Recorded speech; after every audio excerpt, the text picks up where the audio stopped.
Hey, folks, as promised, I've got a great guest on the phone. The world watched as unrest spread across the city of Baltimore as the citizens reacted to the death of 25-year-old Freddie Gray.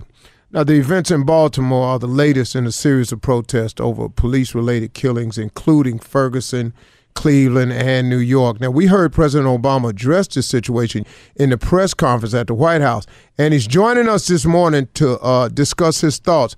Please welcome the President of the United States, President Barack Obama. Steve, great to be with you as always, man.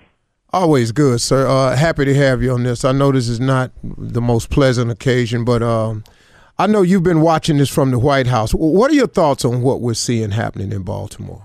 Well, unfortunately, we've seen these police-related killings or deaths too often now, and obviously, everybody is starting to recognize that this is not just an isolated incident in Ferguson or in New York, but we've got some broader issues. Now, as I said yesterday, the kind of violence, looting, destruction that we saw from a handful of individuals in Baltimore, there's no excuse for that.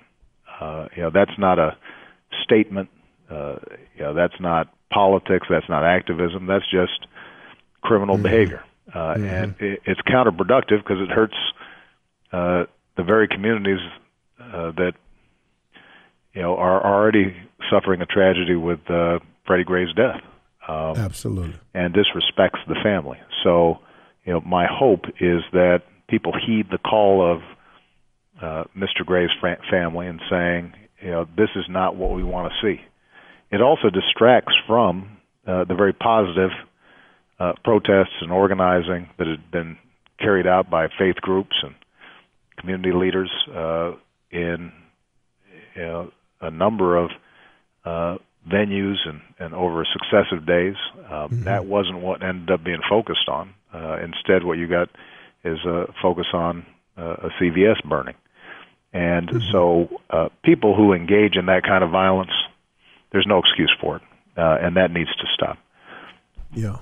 Having said that, what is also true is that we have to address these problems in a serious way. It's happening too often.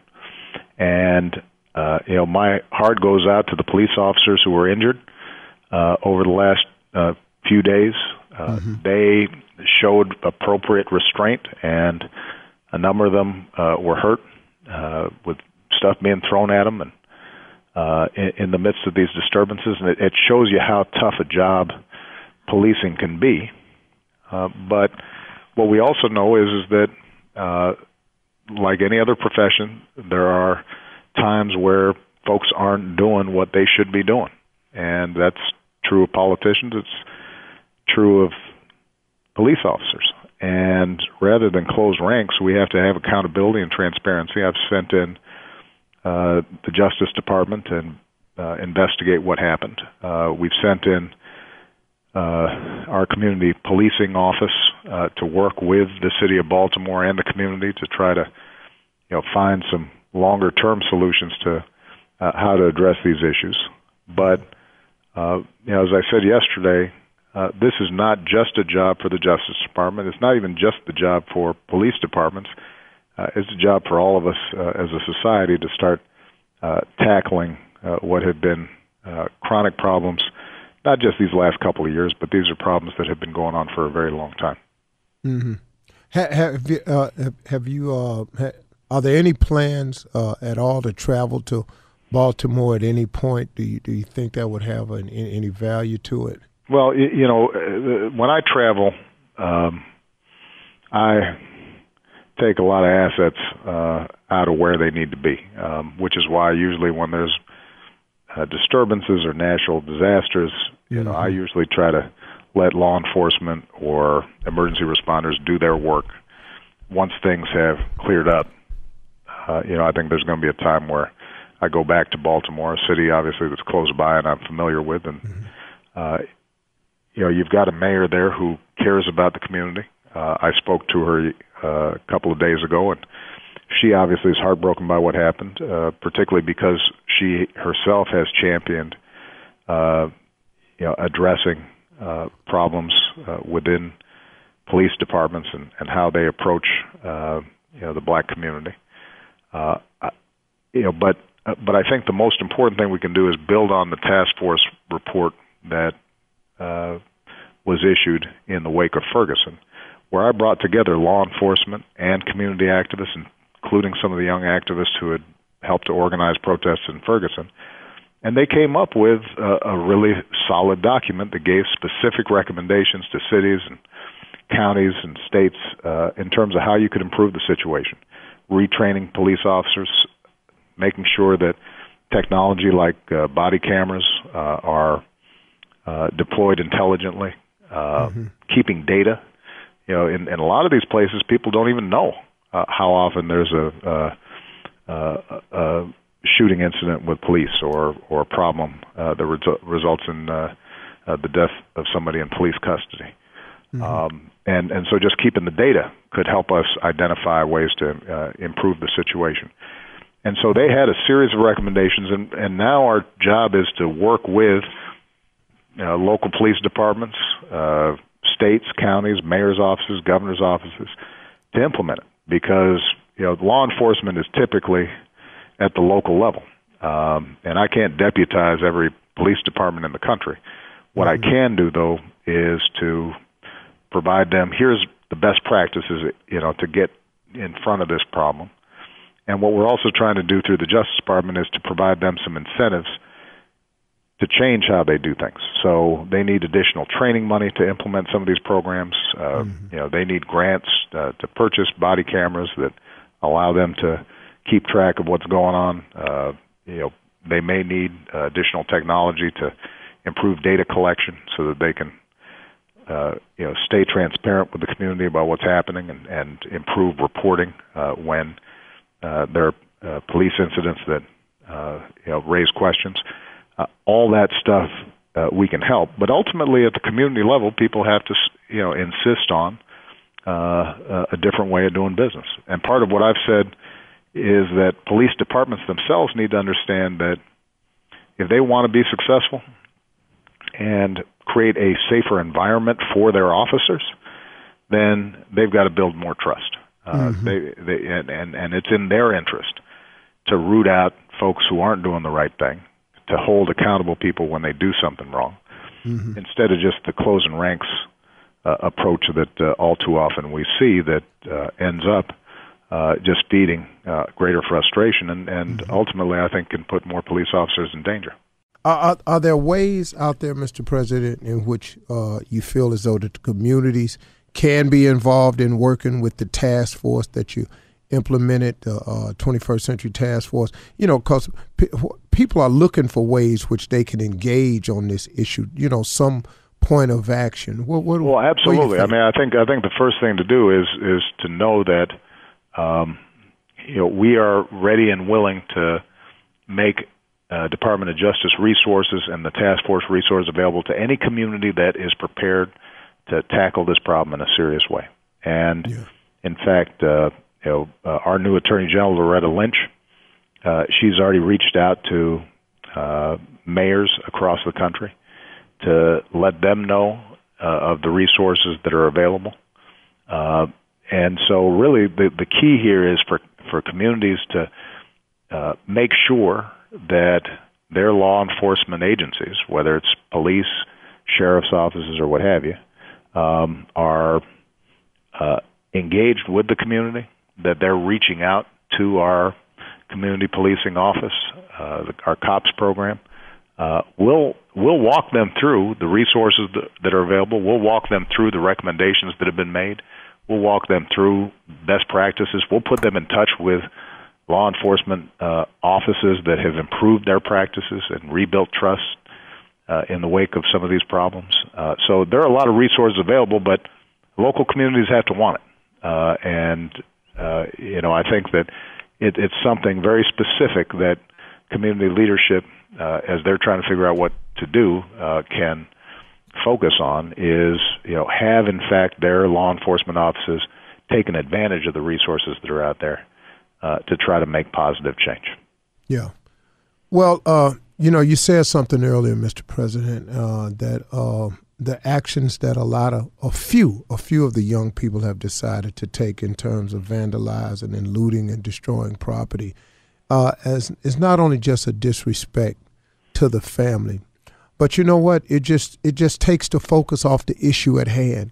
You cannot allow the focus to become looting, violence, and destruction when the focus is how do we draw attention to the policies. Look, we all understand your anger. We all understand it, but we've got to develop a better way to handle this, because now the focus is on the innocent policemen that get injured. The focus is on a burning of property, neighborhoods being destroyed, looting and violence. Nobody talks about Freddie anymore. Well, you're exactly right. And by the way, and this has been true since the 60s, these are our communities that get torn up, right? So whoever was working at that CVS, they right now are wondering, are they going to get a paycheck? Right. And, that family that need their prescription filled, now they're thinking, okay, how far do I have to drive and how much gas money do I have to spend to fill prescription for grandma because I now don't have a pharmacy in my neighborhood. Yeah. So this kind of stuff's always self-defeating. Now, the one thing I'll say, and I said this at my press conference, is we have to widen the lens to make sure we're not just focused on the police department. Hey, folks, we're going to come right back with more of the President of the United States. You're listening to the Steve Harvey Morning Show. All right, everybody, we're back with more with the interview with the President of the United States. Yeah, the police have a tough job. Yeah. Part of the reason the police have a tough job is because we put them into communities and situations where, because of neglect, in some cases because of a history of racism or discrimination, you've got people who don't have opportunity. You've got kids who can't read. You've got young people who think it's much more likely they're going to prison or getting killed than going to college. You've got places where fathers aren't looking after their kids, in part because they don't know how they can get a job. You've got communities that have been decimated because the male population, half of them or more, have prison records and can't get a regular job because when they apply, the employer says, no, thank you. And you've got communities that have been disinvested for years as manufacturing has left, and there's been no effort to reinvest and rebuild in these communities.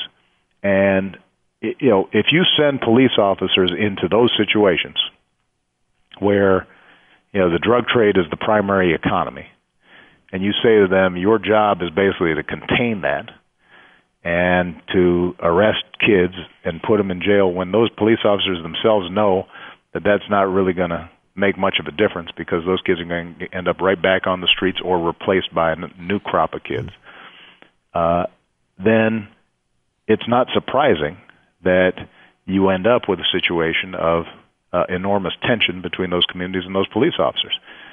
So, we can't just kind of, on the one hand, say the problem's the police, or on the other hand, say the problem are these kids engaging in violence, without also taking into account some of our responsibility as a larger society for trying to take seriously the need to rebuild many of these communities. And a lot of the policies I've talked about in terms of early childhood education or job training or attracting businesses to these areas or building infrastructure so people have access to where the jobs are. Those are all things that could make a difference, but we've got to build a political movement around that as well. And I think that if all we're doing is focusing on retraining police but not dealing with some of these underlying issues, then these problems are going to crop up again. And that's why, for example, Eric Holder and I had initiated conversations with members of Congress about how do we think about criminal justice reform. and how we sentence these nonviolent drug offenders, and can we create more diversion programs so young people, instead of going to jail and learning how to become better criminals, are given opportunities to start thinking about how they can learn a trade and learn a skill. And that is part of the conversation that has to be had. But that's a long-term conversation that's hard to focus on. People have a tendency, once the fire has been put out and the cars aren't being tipped over, and there's not some immediate crisis, then folks want to go back and focus on whatever reality TV thing is going on. Yeah. And this requires some sustained focus. We're not going to change this overnight, but we can make progress. But it requires all of us taking responsibility, not just some. Well, Mr. President, I think, first of all, thank you for taking out time of your day to even address this, especially yesterday and now again today, because it's an issue that's important in our community. So once again, we thank you very much. You've always fought the good fight in these communities. You're doing it again. It's a lot of work to be done. I'm glad you said what you said on this topic. It's important that they hear from you on this, and it's a lot of work that's got to be done on the local level, but it's good to know that the head man up top has his eye on the situation and is very much aware of it and willing to this is something that's obviously important to me. The communities in Baltimore that are having these problems now are no different than the communities in Chicago where I first started working when I moved there as a community organizer. So I've seen this movie too many times before. We can make real progress, but we're going to have to do it together, and I can't do it alone. The best intentioned mayor or governor or police commissioner can't do it alone. We've all got to work together. That includes parents, includes young people, as well as police and clergy and community leaders and teachers and business leaders. But we've just got to make sure that we don't, brush this aside after the crisis has passed. And that's always hard to do, but it's necessary. And I appreciate you taking the time out to give me a chance to talk to your folks out there. Well, anytime. Mr. President, again, thank you very much, sir. Right. Tell the family I said hello. You too, man. God bless. All right, brother. Bye-bye. Yes, sir. You're listening to the Steve Harvey Morning Show.